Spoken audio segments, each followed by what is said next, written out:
ফেব্রুয়ারি মাসে আর কয়দিন পরে যেন, 21শে ফেব্রুয়ারি বুড়োরা জানে, আর যুবকেরা কি জানে? 14ই ফেব্রুয়ারি, বিশ্ব ভালোবাসা দিবস। আচ্ছা, বিশ্ব ভালোবাসা দিবস আজ থেকে 20 বছর আগে কেউ চিনত নাকি? আমরা বাংলাদেশে মানুষ মুসলমান হয়েছে 1000 বছর আগে, এখনো বাঙালি মুসলমান সবাই কালেমা জানে না, ঠিক না? বিশ্ব ভালোবাসা দিবস সবাই চিনে ফেললো কি করে? মিডিয়ার মারফতে, তাই না? মিডিয়ার এত গরজ কি শেখানোর?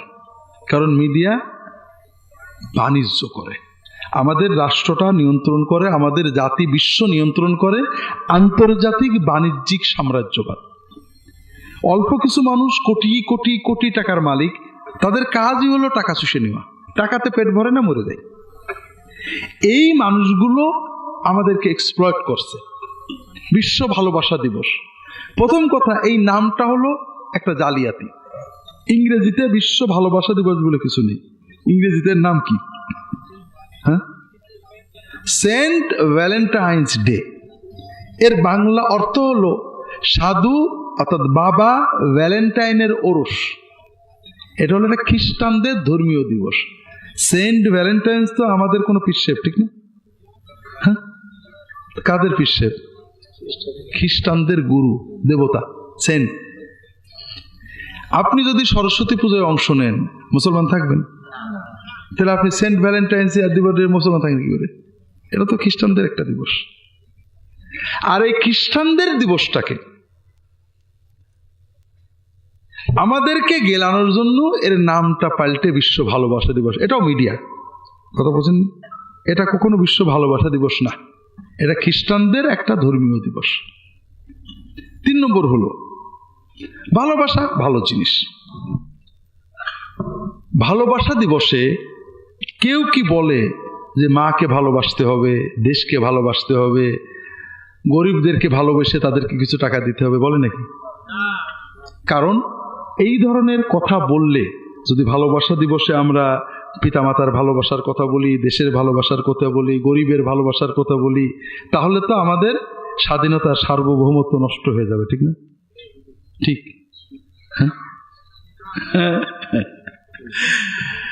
আসলে তাহলে কেন এগুলো বলা হয় না? শুধু বলা হয় জৈবিক প্রেমের কথা, বান্ধবীকে মেসেজ দেওয়ার কথা, টি শার্ট পরার কথা। কারণ এখানে উদ্দেশ্য একটাই, সেটা হলো কোম্পানিগুলো মোবাইল ব্যবসা করবে, সিম ব্যবসা করবে, টাকার ব্যবসা করবে, রিচার্জের ব্যবসা করবে, টি শার্টের ব্যবসা করবে, পেপসির ব্যবসা করবে। এর পাশাপাশি তোমাদের ভিতরে অশ্লীলতা তৈরি করে দেবে যে তোমরা যেন ওই পিছলে পথেই চলতে থাকো। কথা বুঝতে পারছেন? বিশেষ করে যুবকদের সামনে জীবন বড় কঠিন। তোমরা যৌবনে আসো, যৌবন শেষ হয়ে যাবে 30, 35, 40-এ। আমাদের সমাজের সরকার, রাজনীতিবিদ, বাণিজ্যিক কোম্পানি, টেলিভিশন, ক্রেতা বিক্রেতা সবাই চায় তোমাদের যৌবনকে পুঁজি করে তারা বড় হয়ে যাবে। তারা যৌবনকে মাতিয়ে দেয়, মাতাও মাতাও যৌবন, বন্ধু খোঁজো, বেশি কথা বলো, বেশি সিম কেনো, বেশি মোবাইলে টাকা দাও, বেশি জিনিস কেনো, এই সেই। কথা বুঝতে পারেন? কিন্তু জীবন কি যৌবনেই শেষ না তারপরও আছে? তারপরও আছে। যদি একটা উদাহরণ আমি মাঝে মাঝে দিই, দুধ যখন আমরা জ্বালাই, দুধ জ্বালাই না, একজন আধা কেজি দুধ কিনেছে, হাঁড়িতে দিয়েছে, আধা হাঁড়ি হয়েছে, জ্বালাচ্ছে, হাঁড়ি ভরে যায় না? চিন্তা করলে এত দুধ কে খাবে? যেটু পরে পড়ুক, আমার 1 হাঁড়ি থাকলেই হবে। ও জ্বালাচ্ছে, ঘন হচ্ছে, শেষ পর্যন্ত কতটুকু থাকে? কিছু থাকে না, ঠিক না? আমাদের যৌবনটা হলো এই উদ্বেলিত, পড়ে যায়। কথা বলেন না? যৌবনে যদি গ্রোথ থাকে, এই জন্য যুবকেরা বুঝতে পারে না কি পড়ে যাচ্ছে।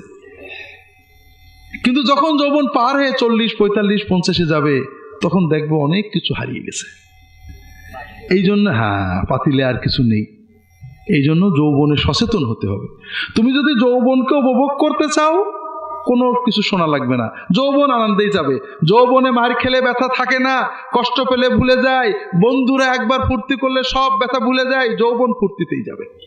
কিন্তু তুমি যদি যৌবনের পরে জীবনকে ভোগ করতে চাও, 40 শুধু নয়, 50, 60, 70, 80 সেই জীবনটা তুমি সুন্দর করে কাটাতে চাও, তাহলে এখনই সচেতন হতে হবে। একটা হলো নামাজটা ভালো করে ধরতে হবে, নামাজ পারি না পারি হাজিরা দিতে হবে, নামাজ শিখতে হবে, বুঝে নামাজ পড়তে হবে, নামাজের ভিতরে আল্লাহর কাছে চাওয়া শিখতে হবে। এই নামাজ তোমাকে আল্লাহর রহমতের সাথে ধরে রাখবে, দুনিয়াতে তোমাকে ভালো রাখবে, আখিরাতে ইনশাআল্লাহ জান্নাত পর্যন্ত পৌঁছে দেবে। দ্বিতীয়ত, অশ্লীলতা বেহায়াপনার পথ থেকে সরতে হবে। Salafi.9 রাসূলের কথা বলে।